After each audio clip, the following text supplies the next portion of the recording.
देखिए प्रोग्राम पूरा सच विद शाकिर मलिक पीर से जुमा 8:05 सिर्फ 88 न्यूज़ HD पर।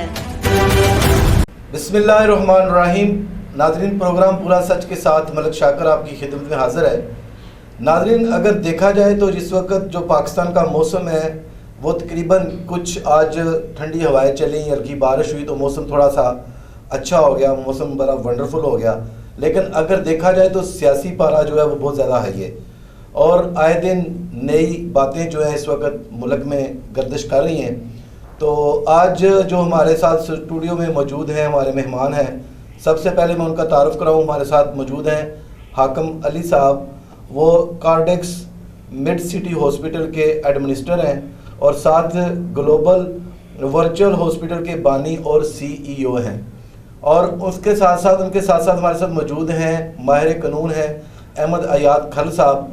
तो बात करते हैं आज के सुप्रीम कोर्ट ने review of judgments and order act जो है वो नाफज किया है और ये 183.3 सुप्रीम कोर्ट से नाअहल होने वालों को हक का अपील का हक मिल गया है और फैसलों पर जो अपील है वो लार्जेस्ट बेंच जो है वो सुनेगा और मुतासरा अफराद जो हैं वो 60 दिन के अंदर अपील दायर करवा सकते हैं। तो ये वही बात होगी कि इस वक्त जो सबसे इसका ज़्यादा जो एडवांटेज है वो मिलेगा मियां मोहम्मद नवाज शरीफ साहब को, जिनके ऊपर ताहयात पाबंदी लग गई थी, और उसके बाद जहांगीर खान तरीन साहब को। तो बात करते हैं, हमारे साथ मौजूद हैं सीनियर तज्जिया निगार हैं और सियासत की बड़ी समझ बूझ रखते हैं हाकिम अली साहब। तो आप क्या कहना चाहेंगे हाकिम साहब इस बारे में? बिस्मिल्लाहिर्रहमानिर्रहीम।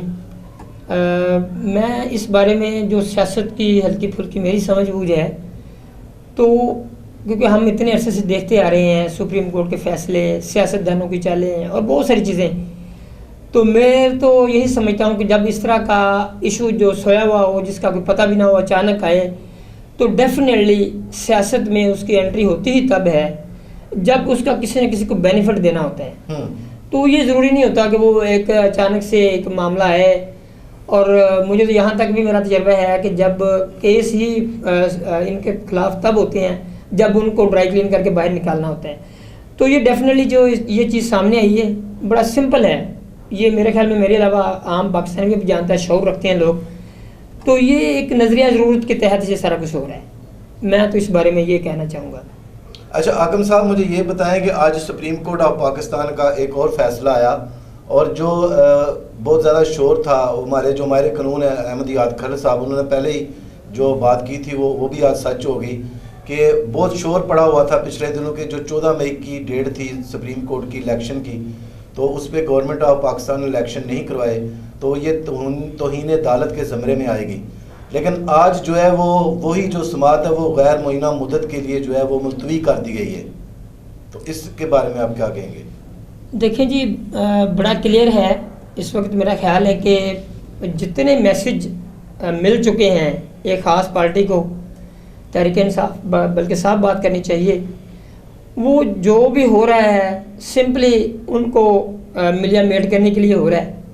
तो जब फैसले हो जाते हैं बंद कमरों में तो उनका रिज़ल्ट ऐसे ही आता है। मेरा नहीं ख्याल कि जितना ये केस स्ट्रांगली अगेंस्ट जा रहा था हुकूमत के, तो अब ज़ाहिर बात है चीफ जस्टिस साहब का जब उन्होंने ये इसको गैर मुअय्यना मुलतवी किया तो ये हमारे पूरे मुल्क में बहस छिड़ी हुई है। हम भी लोग अब बैठे थे तो बहस चल रही थी कि इसको एक नज़रिया ज़रूरत के तहत ये भी समझ लिया कंप्रोमाइज़ हो गया ये केस। अच्छा, अब तौहीन अदालत वाली बात भी मेरा ख्याल बहुत दूर चली गई और आइन शिकनी हुई है, 100% हुई है। जब 90 दिन में इलेक्शन नहीं हुए तो आइन शिकनी हो चुकी है, उसकी सज़ाएं भी ख़त्म हो गई। ये सारा कुछ मामला मतलब एक आम आदमी के लिए कुछ और है और मखसूस लोगों के लिए कुछ और है।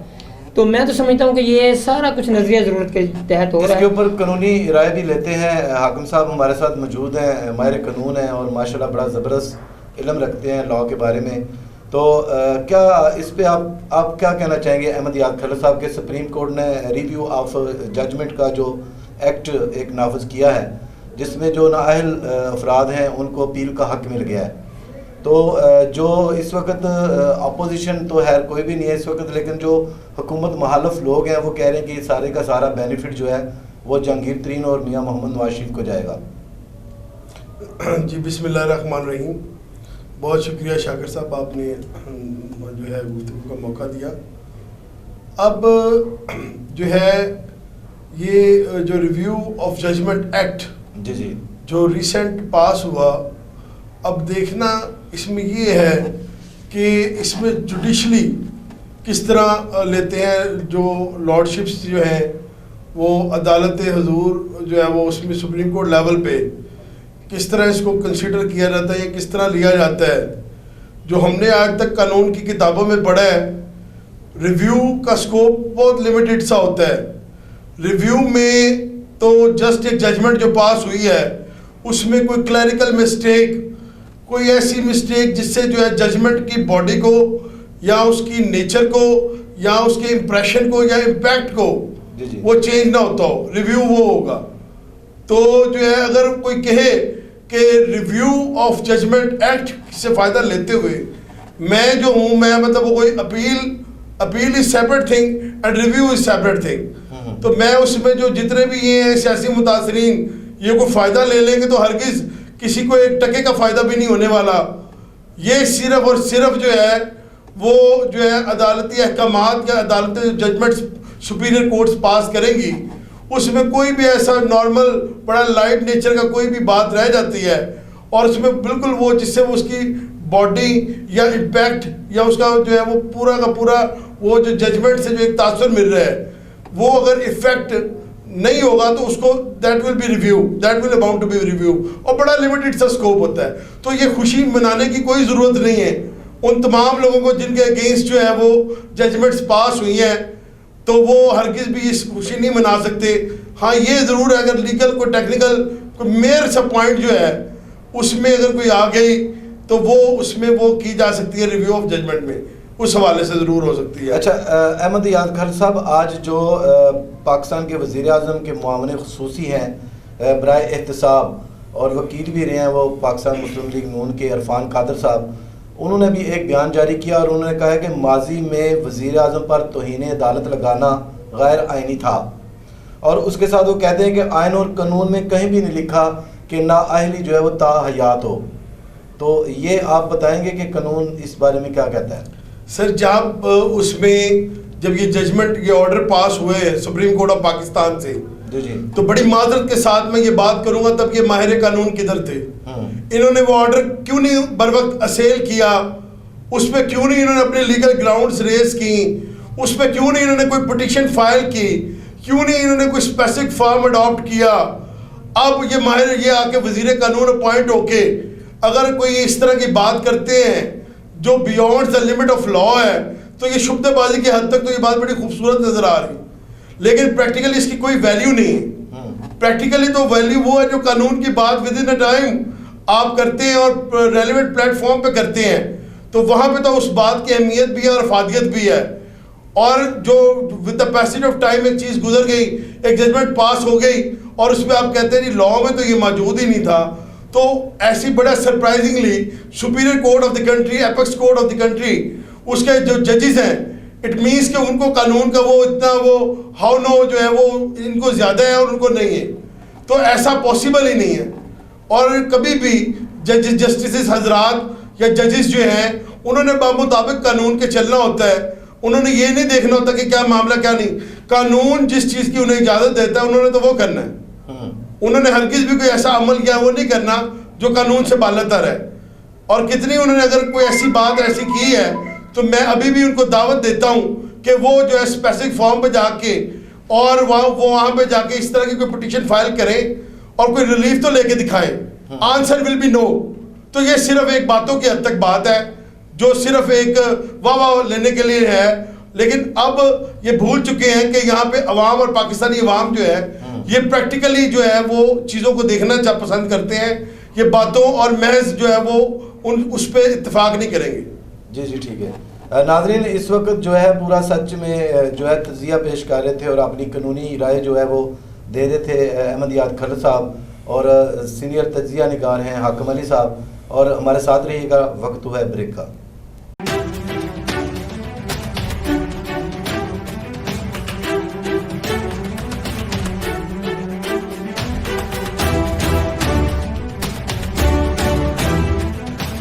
देखिए प्रोग्राम पूरा सच विद शाकिर मलिक पीर से जुमा 8:05 सिर्फ 88 न्यूज़ एचडी पर। वेलकम बैक नाजरीन, प्रोग्राम में दोबारा खुशआमदीद। और एक बड़ी चटपटी खबर आज जो नाजरीन को सुनने मिली, इसके ऊपर तजिया भी लेंगे और कानूनी राय भी लेंगे। खबर यह है कि जहांगीर तरीन जो साबिक रुकन थे पाकिस्तान तरीके इंसाफ के, और अलीम खान जो सूबाई तरीके इंसाफ के रुकन थे और वज़ीर आला पंजाब बनने के उम्मीदवार भी थे, इन्होंने आज जनाब एक बैठक की और बैठक में जो है एक ऐलान किया कि हम एक नई पार्टी बनाएंगे और 72 आवर्स में उसका नाम और जो है वो मुकम्मल जो उसका मंशूर है वो भी अवाम के सामने लाएंगे। तो हाकिम अली साहब से पूछते हैं कि ये जो मुनरफ इस वक्त लोग हैं जो पीटीआई छोड़ रहे हैं, और रोज़ाना 2-3-4 लोग जो हैं वो बाकायदा प्रेस कॉन्फ्रेंस करके पीटीआई को जो है खैरबाद कह रहे हैं, तो ये नहीं लगता कि आने वाले दौर में जो पीटीआई जितनी पावरफुल जमात थी अब देखने में आएगी? सर एक्चुअली बड़ा क्लियर है एक चीज़ कि जो पीटीआई है ना, पाकिस्तान तहरीक इंसाफ, वो एक one and only Imran Khan का नाम है। ये ज़हन में रख लें। 1000 भी जमात आप पीटीआई बना लेंगे ना, उसमें इमरान खान नहीं होगा तो वो पीटीआई नहीं हो सकती, चाहे वो पूरी दुनिया की ताकत भी लड़ा लें। जितने छोड़ के जा रहे हैं इनको पॉलिटिकली नुकसान होगा। जमात बना लेंगे, जहांगीर तरीन ने छोड़ा, इमरान खान को कोई फ़र्क नहीं पड़ा। अलीम खान ने छोड़ा, इमरान खान को कोई फ़र्क नहीं पड़ा। 20 एमएन ने फारग कर, इमरान खान को कोई फ़र्क नहीं पड़ा। इमरान खान को जिसने वोट देना है उसने इमरान खान को ही देना है और उसके नामजद उम्मीदवार को ही देना है। इमरान खान अभी 9 मई से पहले चले जाते हैं, हम 9 मई की बात नहीं करते। 9 मई से पहले इमरान खान इस पोजीशन में था कि अगर वो खंबा भी कहीं खड़ा कर दे तो उसने भी जीत जाना था। अब 9 मई में इस चीज़ को बड़ा अफसोस इस वाक़े पे, और इसको इस तरह से पोर्ट्रेट किया गया है कि डेफिनेटली डैमेज ज़रूर हुई पीटीआई, मगर इमरान खान की शख्सियत डैमेज नहीं हुई। पार्टियां बन जाएं मगर ये समझ लें कि पीटीआई इमरान खान एक चीज़ है। जहांगीर तरीन साहब हों, अलीम खान, जो जितने भी दुनिया में दो। अच्छा आकिब साहब, आपको मैं एक मिनट के लिए रुकूंगा। आपको ये नहीं लगता कि जब पीटीआई की गवर्नमेंट बनी थी 2018 में, तो यही जहांगीर तरीन साहब थे जिन्होंने अपने हेलीकॉप्टर में जो है वो उस वक्त आज़ाद उम्मीदवारों को ख़रीदा, उनको पीटीआई ज्वाइन करी और बेशुमार पैसा लगाया, ये किसी से ढका छुपा नहीं है। और अगर देखा जाए अलीम खान साहब को, तो उन्होंने भी जो है वो 2014 को जो धरना था वो जहाँ तक मेरी मालूमात है वो उन्हीं के सर पे हुआ, और उन्होंने भी बेशुमार पैसा जो है वो खान साहब यानी कि पीटीआई के ऊपर लगाया। तो खान साहब ने ये दोनों दोस्त जो बड़े मौसम थे उन्हें नाराज़ कर लिया। तो अब जो नेक्स्ट इलेक्शन होते हैं, अगर पीटीआई बैन नहीं होती तो क्या खान साहब ये खर्चे कैसे बर्दाश्त करेंगे? बड़ा सिंपल है जी कि अगर उस वक्त जहांगीर तरीन साहब बंदे लेके आ रहे थे या अलीम खान साहब बर्दाश्त कर रहे थे खर्चे, तो क्यों कर रहे थे?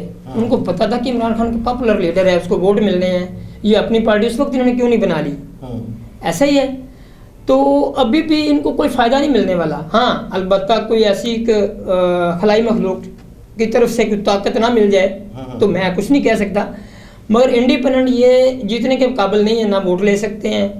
हाँ, जरदारी की तरह लोगों को ख़रीद सकते हैं, मतलब वो आपको पता है उनका वोट बैंक नहीं है, वो हमेशा लोगों को ख़रीद लेते हैं, वोट ख़रीद लेते हैं। बड़ी क्लियर बात है, मेरा नहीं ख्याल कि ये ढकी छुपी बात है। तो इस वक्त मेरे ख्याल में 9 मई से पहले तो एक ही पार्टी थी पाकिस्तान में, वो पाकिस्तान तहरीक इंसाफ थी। 9 मई के बाद अब 2 पार्टियां हो गई हैं, वो है नून लीग और पीटीआई। अभी भी अगर मेरा नहीं ख्याल कि इमरान खान की शख्सियत डैमेज हुई है, क्योंकि इस 9 मई के वाक़यात में उनका इतना रोल नहीं है। मैं तो ज़ाती तौर पे इस बात को डिनाई करता हूँ। जिन्होंने किया उनके, आप देखें जी, सर्वे के मुताबिक 70% वोट थे इमरान खान साहब के। इनके अपने सर्वेज मौजूद हैं, जियो टीवी पे मैंने देखा था।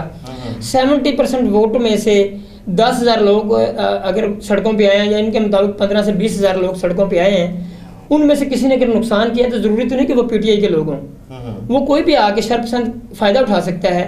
कोई दूसरी पार्टी का उसके अंदर शामिल होकर कोई उस चीज़ को नुकसान पहुंचाने के लिए दूसरी पार्टी को ऐसा कर सकता है। साहब, इत्तलात ये भी है कि जो जमान पार्क और उस वक्त जो जनाब हाउस पे जो हमला हुआ था, ये जो उस वक्त मोबाइल की जो नंबर ऑन थे और जो मोबाइल पे डायरेक्शन दी जा रही थी, पंजाब निगरान गवर्नमेंट जो है वो कह रहे हैं कि हमारे पास वो पूरा मौजूद है, प्रूफ भी और डाटा भी।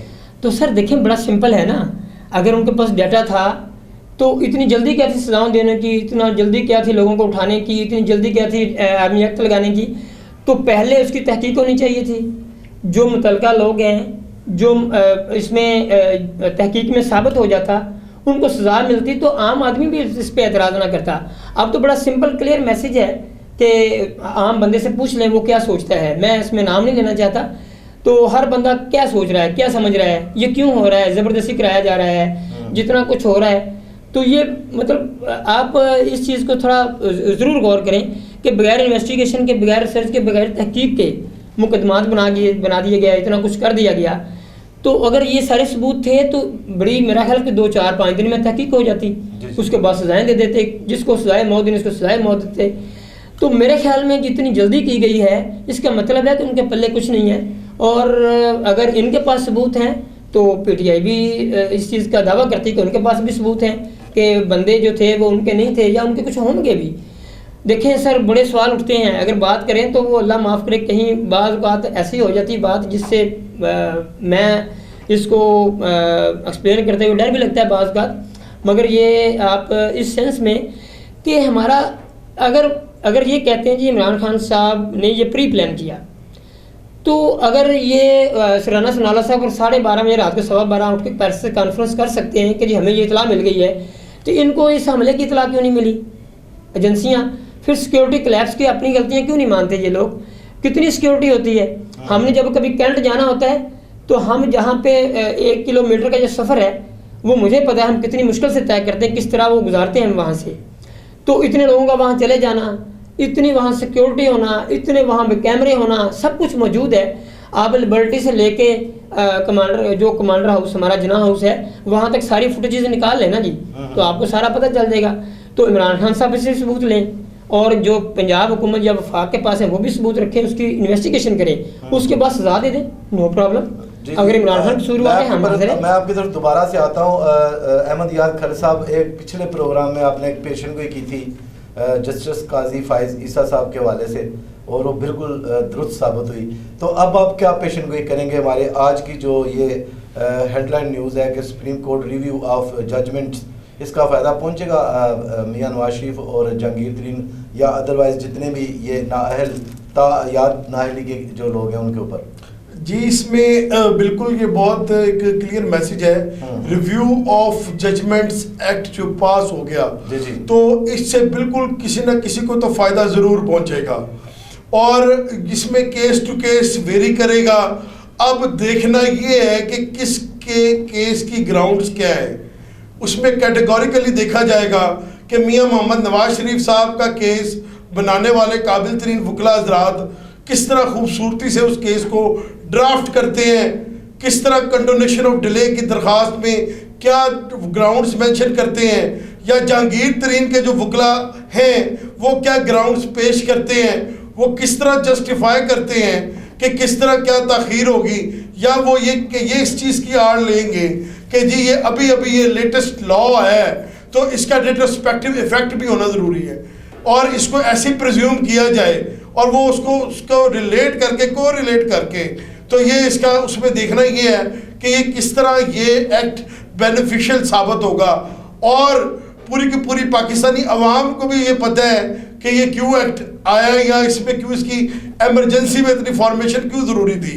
अब आप भी देख रहे हैं, सबको पता है कि करंटली गवर्नमेंट की कौन सी हुकूमत जो है ना, किस पार्टी की हुकूमत जो है रूल कर रही है, और फिर ये आपको भी पता है कि जो हुकूमत जिस पार्टी की भी आती है तो वो पर्पस क्या होता है, मकसद क्या होता है। पर्पस और मकसद बड़ा वाज़िया होता है उसमें कि अपने जो है वो केसेस को जुडिशली जो है उसको सॉल्व करना, और जुडिशली अगर वो थोड़ी सी कोई लकूना या है तो यहाँ पर थिंक टैंक्स और लीगल माइंड्स जो हैं वो कोई ना कोई ऐसी चीज़ वो कहते हैं जी ये फलाना, हम ये फॉर्म फलाना एक्ट कर लिया जाए जिससे जो है वो फलाना मसला सॉल्व हो जाएगा। खालिद साहब, मैं सादा सा सवाल मैंने आपसे वो किया है कि मियां नवाज शरीफ साहब और जहांगीर तरीन को इसका फ़ायदा पहुंचेगा या नहीं? सर, मैंने अपने पहले स्टेटमेंट में मेरा ये स्टेटमेंट था कि बिल्कुल भी नहीं पहुंचने वाला, वो था लीगल स्टेटमेंट। अब जो दूसरा मैं एक नया स्टेटमेंट दे रहा हूँ, मैं भी बिल्कुल उसी तरह ही बात कर रहा हूँ जिस तरह मतलब जो पाकिस्तानी हमारे वो सियासतदान जो है ना वो उनके क्लिप्स होते हैं। अब मेरा सेकंड स्टेटमेंट जो है ना वो बिल्कुल टोटली डिफरेंट है मेरे फर्स्ट स्टेटमेंट से, क्योंकि प्रोग्राम है पूरा सच। तो सेकंड स्टेटमेंट मेरा क्या है? सेकंड स्टेटमेंट मेरा ये है बिल्कुल जी 200% फायदा होगा, 200% फायदा उठाने के लिए ये एक्ट पास किया गया है और 200 टाइम्स बेनिफिट पहुंचाने के लिए ये एक्ट पास किया गया है। और इस तरह की खूबसूरती के साथ केसेस को ड्राफ्ट किया जाएगा और प्रेजेंटेशन दी जाएगी कि देखें वो आइन और कानून जो है ना बिल्कुल आपको आम बंदे तो समझ नहीं सकते, हमें तो पता है क्या है, लेकिन जो प्रीवियस स्टेटमेंट था ना वो था बिल्कुल with in the limits of law. जो काम अगर होता है तो उसमें अगर जो सेकंड स्टेटमेंट वो ये है कि जिस तरह ये खूबसूरती के साथ review of judgment act pass हो गया है, उसी तरह खूबसूरती के साथ जो सारे पाप धुल जाएंगे इंशाल्लाह। जी नाज़रीन, एक वक्फा आते हैं, वक्फे के बाद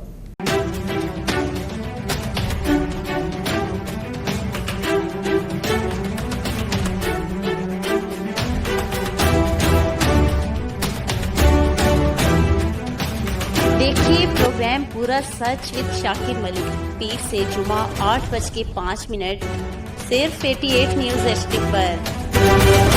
जी वेलकम बैक नाजरीन, बहुत ज़बरदस्त प्रोग्राम जा रहा है और आज मुझे एक व्हाट्सएप पे एक दोस्त ने पोस्ट शेयर की और मैं कोशिश करूंगा कि वो पोस्ट जो है मैं अपने नाजरीन के सामने भी शेयर करूं। एक पोस्ट मुझे आती है जिसमें एक शेड्यूल है जलसों का और पहला जलसा जो है वो 14 अगस्त 2023 को पेशावर में जो है वो हो रहा है और उसकी जो जलसे तो हर होते हैं लेकिन ये जलसा नवाज शरीफ साहब खुद करेंगे। उसके बाद दूसरा जलसा जो है वो 18 अगस्त 2023 को लाहौर मनार पाकिस्तान में हो रहा है। तो ये 3-4 जगहों के नाम जो थे वो उस पोस्ट में ऐड थे और उसके तकरीबन 15 मिनट बाद मुझे जो है वो सुप्रीम कोर्ट ऑफ पाकिस्तान से अपडेट आ गई कि ये जो कानून जो नाफज किया गया है रिव्यू ऑफ जजमेंट का, तो ये जो है एक्ट पास हो गया है। तो मेरी उस दोस्त के साथ इस मौजू के ऊपर बात हुई तो उसने बोला कि सारा मामला सेटल हो चुका है। तो इस पर हाकिम साहब का तजिया जानेंगे। अपना शाकिर साहब बहुत शुक्रिया। एक्चुअली ना सर, अब देख देख के सियासत को, चीज़ों को ना हम पहले से ही हमें पता चल जाता है कि क्या होने वाला है, क्या हो रहा है। तो ये चीज़ सेटलमेंट हुई है तो ये इतना बड़ा सारा मामला हुए हैं और मेरे ख्याल में हम तो वेलकम करते हैं जी, आए हैं हमारी सियासत में, पाकिस्तान में आए हैं। मगर सवाल मेरा ये है कि वो एक मफरूर इश्तिहारी मुल्ज़म है या मुजरम है, मुल्ज़म तो है जो इस वक्त बाहर है 50 रुपये के स्टाम्प पर। तो सोचने वाली बात है कि जिसने उसकी जगह पे स्टाम्प पे साइन किए थे, ज़मानत दी थी, वो प्राइम मिनिस्टर साहब बन गए हैं और वो आके क्या केसेस बाकी का भी अपना सामना करेंगे या डायरेक्ट आके इसमें से धुल के ड्राई क्लीन लगी होगी, साथ ही वो ड्राई क्लीनर लगा होगा, तो जैसे औरतें कपड़े धो के फ़ौरन आजकल 5 मिनट में सूख जाते हैं। अब ये होता है मुझे तो नहीं पता, मगर मैं समझता हूँ कि ऐसा होने वाला है। ड्राई क्लीनर तैयार है, बिल्कुल सर्फ डाला हुआ है और वो एक होता है जिसमें नहीं हाकिम साहब डोंट माइंड, लेकिन ये तो हर बार होता है ना, जब पीटीआई की गवर्नमेंट थी तो जो बंदा पीटीआई का मफरल अपने गले में डाल लेता था उसके ऊपर नैब कोई कार्रवाई नहीं करती थी। नदीम अफजल चंद को देख लें, बाबर अवान को देख लें, इस तरह के बेशुमार लोग थे। तो उस वक्त जो नून लीग का बयानिया था वो कह रहे थे कि पीटीआई के पास एक है कोई सर्फ टैप जो उधर जाता है वो तो सारे गुनाह धुल जाते हैं। तो ये तो वक्त वक्त की बात है। आप ये बात मानेंगे कि उस वक्त जो गवर्नमेंट थी वो एस्टेब्लिशमेंट नए ही बनाई थी खान साहब की? सर मैं आपको बताता हूँ सर कि ये डिटर्जेंट बेसिकली ना अदलिया के पास है, ना सियासतदानों के पास है, ये किसी के पास नहीं है। ये इम्पोर्ट होता है, मशीन में डाला जाता है, मशीन लोकल है।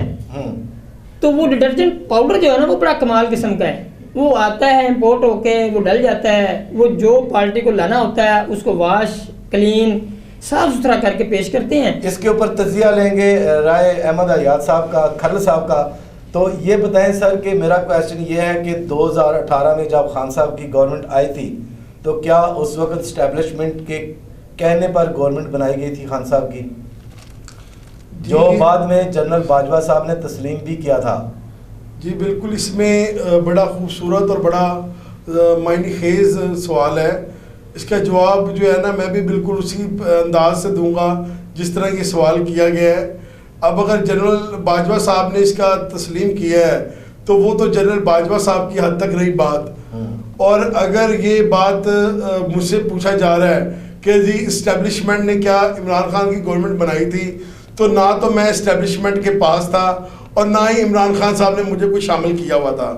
बीइंग अ पाकिस्तानी अवाम या being a law knowing person, तो मेरा तो इसमें ये है कि जो बंदा सर्टेन क्राइटेरिया क्वालिफाई करता है उसको वो आगे आ जाता है। वो जो भी क्राइटेरिया वो आप बेहतर समझ सकते हैं, वो कौन कौन से क्राइटेरिया उसको मीट करना पड़ता है आगे आने के लिए, कोई सीट लेने के लिए।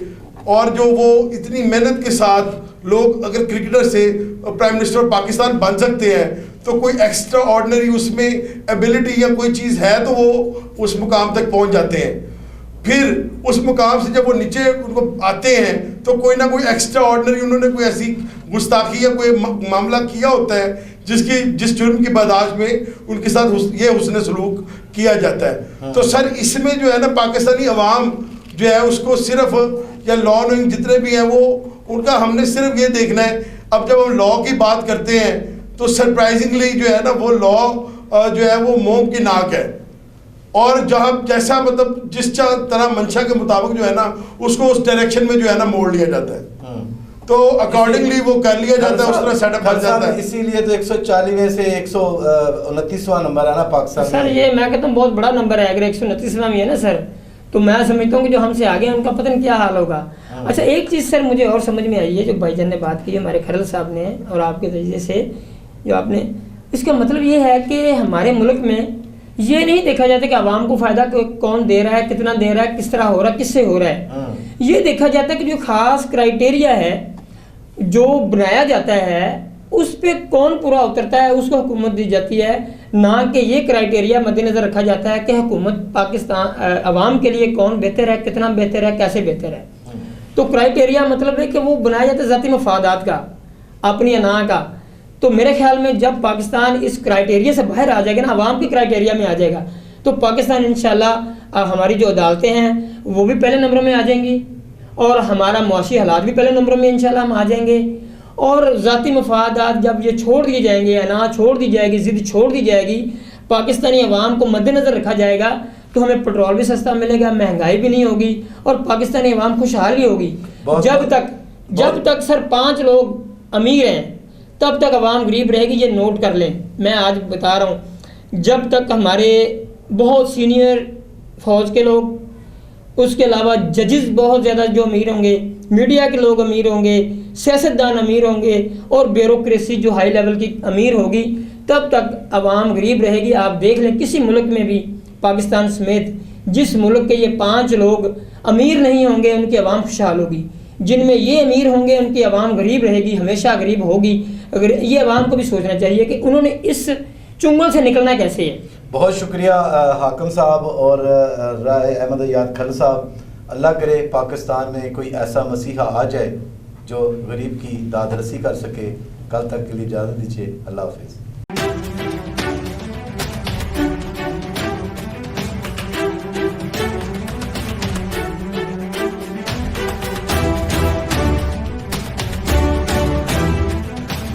देखिए प्रोग्राम पूरा सच विद शाकिर मलिक, पीर से जुमा 8:05 सिर्फ 88 न्यूज़ HD पर।